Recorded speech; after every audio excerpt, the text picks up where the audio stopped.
During the month of January, I read 8 books. One of those was Zombie Loan by Peach Pit. This is volume number 9, and it's basically about these two guys here. They were killed in an accident and sort of brought back by the Z-Loan agency. They're kind of a bounty hunter agency that go after illegal zombies. I know, it's a weird plot line. There's some interesting revelations we get about this particular character here. You know, just kind of covering up the synopsis in case anybody's interested in reading it. But overall, I'd say the story plot line is not really grabbing my attention. Even the artwork is kind of subpar. There's a lot of just, let me see if I can find a good example here. Just a lot of blank white space behind the characters. Not a lot of, scenery or anything. It's not really well drawn. I do own 2 more volumes of it. You might be able to see them right up here, volume 10 and 11. I'm going to go ahead and read those and see if I want to continue it, but I'm kind of doubting it. Overall, I just gave this one 3 stars.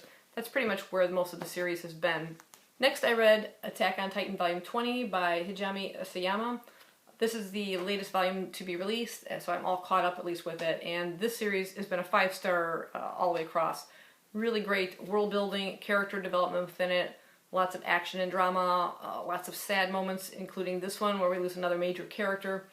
It's about humanity they've sort of forgotten their history, like what's happened, and it's going to be kind of revealed within here, but there are these creatures called Titans that have been attacking humans, breaking down their walls, so they've been surrounded. They've had to kind of wall off their homeland, and as the Titans kind of break in, the walls get, closer and closer till they're losing ground to the Titans. But we've gotten some really great revelations as to how these Titans came into being within the series so far, and some really, really intriguing stories. The artwork is absolutely fantastic. I mean, you get some of these amazing battle scenes going on, and even just, let's see if I don't reveal any text here, but yeah, lots of great scenes. As opposed to Zombie Loan, you can see a lot of work and detail went into this series, so absolutely love it, highly recommend it. Next, I listened to the first 4 volumes of the Chronicles of Narnia by C.S. Lewis, and I'm listening to them in chronological order, so I began with The Magician's Nephew. I gave this one 5 stars, absolutely loved the storyline, and it was the first time I became aware of sort of the religious overtones of the series. You definitely see it clearly when you first get a glimpse of Aslan, the lion, who he's kind of breathing life into the world of Narnia. He's a godlike figure within the storyline, and I absolutely love that one. Then I listened to my favorite in the series, which was The Lion, the Witch, and the Wardrobe. Again, this is Chronicles of Narnia Volume 2 in the chronological order. Absolutely my favorite. It's the one I'm most familiar with because of the movies. We get to meet Peter and his siblings, Edmund, Lucy, and Susan, who come across a wardrobe, which is like a magical passageway into Narnia. And I always love those kind of stories where they uncover something magical and find a whole new world on the other side. And I just love the story so much. Meeting these characters is where we really get to see Narnia sort of fleshed out. And again, we meet Aslan, and we get to see his, in his godlike figurehood, his punishing nature as well as his forgiving nature. And I absolutely love this one. I gave it 5 stars. Next was The Horse and His Boy. This is a story that didn't really stick with me. I lost interest in it quite early. It's a story of 2 orphans kind of on the run. They meet 2 horses that are talking horses from Narnia, and they're sort of all on the run trying to get across the desert, like into Narnia. And it just seemed a lot of chase scenes type going on. The plot didn't really hold my attention, and I lost interest in it, like I said, pretty early on, and I only gave that one 3 stars. And then the final one I listened to this month was Prince Caspian. Again, sort of familiar with this storyline because of the movies. There we meet a little character named Reapy Cheep, a little rat-like creature. I loved his nature. It's just so courageous and always willing to go into battle and stick up for his size, you might say. But I really enjoyed that series a lot, that storyline, and a lot of really good depth, background in the characters and things. And we will meet Prince Caspian later on in the series, as I found out in the next book, which I'll talk about in February. But I gave this one 5 stars as well. So the only holdout for me was pretty much The Horse and His Boy. But yeah, overall, I highly recommend this series. Really, really entertaining, beautiful writing. Next, in terms of physical books, I read John Christopher's The Death of Grass. I'm familiar with this particular author, whose real name is Sam Yude. He wrote the Tripods series, which was a middle grade series, kind of sci-fi-ish, where aliens have invaded Earth and have been on the planet for quite some time and kind of control the population through these caps, like these metal plates that they insert within the brains.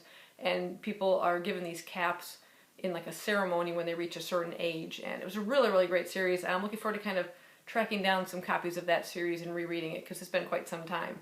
But The Death of Grass is an adult novel. It's a post-apocalyptic story about the death of grass. Sounds kind of boring, but it's not. It begins in China where rice fields are dying off, and it is creating mass starvation, and like the government's having to crack down and quarantine areas of the population in order to like save some people. And we follow John Custis. He has a family. He lives in the city, and he has a brother who has a farm, kind of a secluded farm, and they've been kind of watching events taking place in China. And his brother's concerned that this particular virus that is spreading across Asia might travel into the British Isles as well and start killing off grasses. So he makes the decision to, instead of growing wheat and barley and things like that, he's going to switch to potato fields. And he recommends that his brother pack up his family and move to this secluded farm.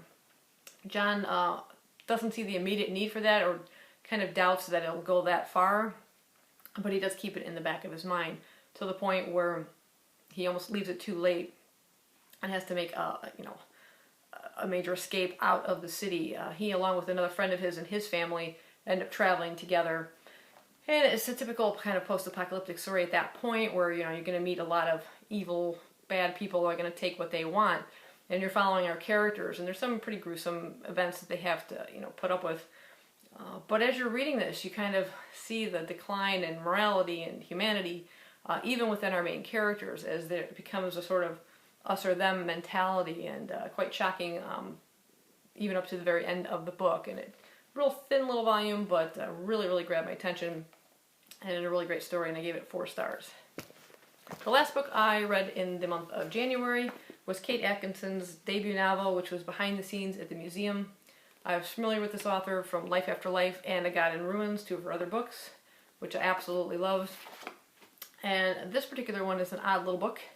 It is the story of Ruby Lennox, and she is our main narrator. She tells her story from the moment of conception, literally the moment she's conceived, as it begins. I am conceived to the chimes of midnight on the clock on the mantelpiece in the room across the hall.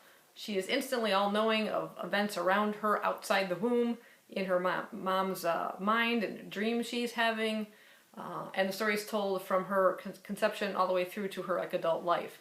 But it's also a multi-generational story, as we get to meet her mom's family and siblings, and her grandmother's family and her siblings, and a little bit even of her great-grandmother, and how these stories she's sort of uncovering the past of her family, her kind of secret past. Each one of these stories was really, really interesting, and all kind of blends together. But there's a couple odd little points within this book. As you're following Ruby's story, when she's telling it in her timeline, it is a straight timeline, like I said, from conception to her adulthood, and it's told in the present tense as it's happening. Okay, so I was confused about 2 particular plot points, and I'll keep it as vague as possible. One of those is she seems to be aware of a major event that's going to happen, and yet powerless to prevent it happening. And how does she know it's going to happen? And the way she's talking about it, it's like, oh, well, you won't be able to do that because you're not going to be here, or, it's like she knows something's happening. How does she know this? It's not quite explained. And then there's another major plot point as to something she has forgotten. A very major point that she will eventually come to know. But if we are following her from the point of conception through her adulthood, this thing that she's forgotten, she should have known about it prior to the part where she forgets it, if that makes any sense. Yet it's not mentioned at all. And you start to get kind of foreshadowing of what this event is and what it is she's forgotten throughout the book. And it once you kind of get a couple of those little foreshadowings, you'll know it before she's, before it comes to back into her mind. So it was pretty easy to guess what that event was. But And regardless, why did we not... I mean, I suppose to keep it suspenseful, they had to do it that way, but it doesn't quite work with the way the story's told, so that was a little bit confusing. But irregardless of that, I just love the writing of it, of the really great stories. Like I said, there are traumatic and sad points, but there's also a lot of humor in it, including one particular trip she takes with her family that's just totally disastrous, but I was laughing my head off. Really, really enjoyed it. Definitely recommend this one. I gave this one overall 4 stars. Like I said, I dropped it down just because of the little plot holes there, but it wasn't enough to deter my enjoyment of the book overall. So those are the books I read and listened to during the month of January. If you guys listen to or read anything really good during the month, let me know down below, and I'll see you guys in my next video. Bye-bye.